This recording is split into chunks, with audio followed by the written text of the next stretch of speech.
I'm Chris Levy, Technical Partner at Aquila Super. So look, next up in our never-ending quest to try and make SMSF audits relatively pain-free and go smoothly, I want to just briefly touch on business property again. In another one of these, I talked about business valuations, and look, honestly, that's, I could go on for another hour about that, but that's not what I want to talk about today. Now, when it comes to say, residential properties and auditing, houses and apartments, look, that's relatively pain-free. There's plenty of publicly available information, and title searches are easy, and very rarely are there compliance issues, with residential properties, such as relatives living in the property. Very rarely happen, so they're quite straightforward.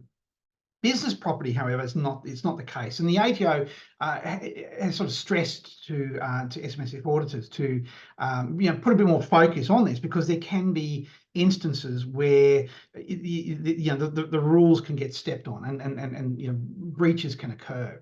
So what am I talking about if we're not talking about valuations?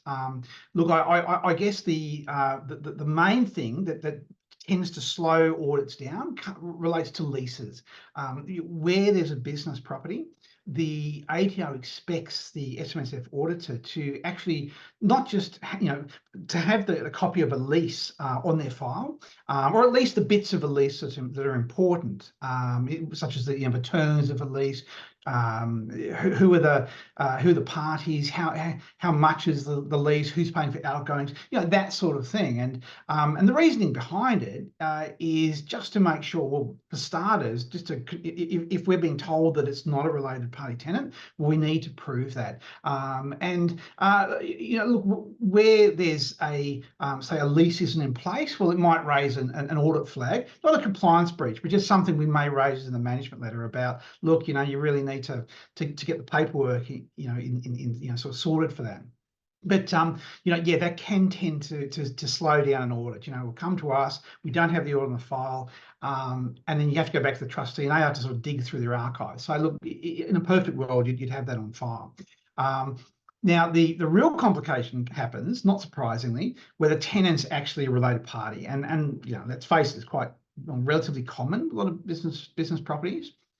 And in that instance, having the lease on file is doubly important, not just so, there's the sort of compliance issue that can arise is, lease terms not being adhered to, underpayment of rent, or not paying the rent regularly, outgoings not being dealt with accordingly. If a tenant's supposed to pay it, but the fund's paying it and not getting reimbursed, or there might not be the indexation of the annual rent amounts.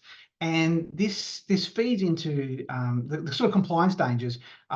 Is it actually, is a lease arrangement arm's length? If they're not paying rent, or they haven't paid the proper rent, it creates a loan between the fund and the related party tenant. In-house asset issues. So you can see here, the ATO is quite concerned about this, and again, they puts this emphasis on the ATO, the SMSF auditors, to actually have that lease paperwork that we look through and make decisions about whether the arrangement is arm's length.